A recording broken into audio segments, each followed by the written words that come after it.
একটি জঙ্গলে একটি গাছে বাস করত টুনি ও তার মা। আরেকটি গাছে বাস করত টুনা ও তার মা। টুনির মা ও টুনার মায়ের মধ্যে ছিল চিরহিংসা। কেউ কাউকে সহ্য করতে পারত না।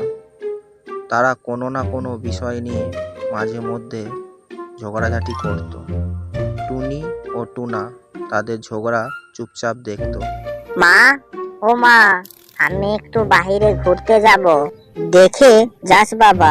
হ্যাঁ মা, আর তুমি পাশের বাড়ির সাথে কোনো ঝামেলা লাগো না, আমি তাহলে যাই। এই বলে টুনি বাড়ি থেকে বেরিয়ে গেল। মা, আমি একটু বাইরের দিকে ঘুরতে যাব। ঠিক আছে, যাও, কিন্তু সাবধানে যেও।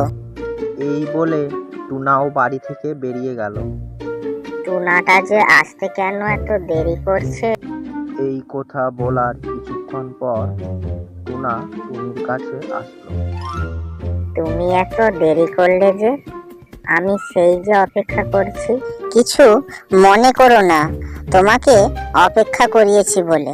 তুমি তো জানো মাকে মিথ্যা কথা বলে আমাকে আসতে হয় এখানে। কেমন আছো তুমি? না গো, ভালো নাই।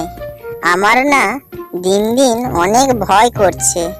মা যদি জানতে পারে আমরা দুজনে একে অপরকে ভালোবাসি। ভয় পেও না, দেখবে একদিন সব ঠিক হয়ে যাবে। এই রকম করে তারা প্রায় দিন দেখা করত।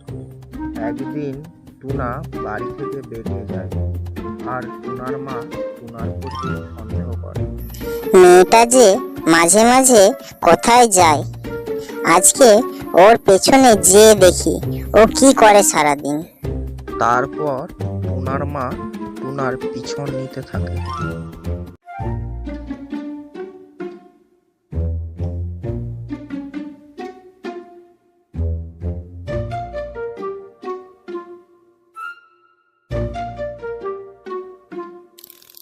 ও, আজকাল তাহলে আমার মেয়েটা এইসব করে বেড়াচ্ছে। আজ আসুক বাড়িতে। কোথায় গিয়েছিলি তুই আজকে? বাইরের দিকে বেড়াতে গিয়েছিলাম। চুপ কর, আর মিথ্যা কথা বলিস না। আমি তোর পিছনে যে সব দেখেছি, তুই কোথায় গিয়েছিলি আর কি করছিলি। আজ থেকে তোর বাড়ি থেকে বেরানো বন্ধ। তুই সারাদিন বাড়িতেই থাকবি। এই রকম করে অনেক দিন কেটে গেল। টুনার মা টুনাকে বাড়ি থেকে বেরোতে দেয় না। হঠাৎ একদিন তাদের জঙ্গলে এক রাক্ষসের আগমন হলো। টুনার মা সেদিন বাড়ির বাহিরে বসেছিল, আর রাক্ষসটি সেখানে এসে উপস্থিত হলো।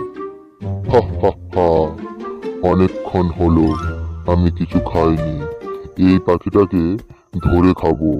এই বলে রাক্ষসটি টুনার মাকে হাতে করে ধরে ফেললো। বাঁচাও, বাঁচাও আমাকে, এই রাক্ষসটি আমাকে খেয়ে ফেললো। টুনার মায়ের এই রকম আওয়াজ শুনে টুনা বাড়ি থেকে বাহিরে আসলো, আর দেখলো তার মাকে একটি রাক্ষস মুঠো করে ধরে খেতে যাচ্ছে। টুনি, বাড়ি থেকে বাইরে বেরিয়ে আসো, আমার মাকে বাঁচাও, রাক্ষসে মাকে খেয়ে ফেললো। টুনি এই কথা শোনার সাথে সাথে টুনার মাকে বাঁচাতে এগিয়ে আসলো। টুনি রাক্ষসটিকে তার ঠোঁট দিয়ে ঠোকরাতে লাগলো। রাক্ষসটি মাথায় আঘাত পেয়ে টুনার মাকে ছেড়ে দিল। তোর এত সাহস, তুই কিনা আমার মাথায় ঠোকরাস, আগে তোকেই খাবো। এই বলে রাক্ষসটি টুনির পিছনে পিছনে দৌড়াতে লাগলো।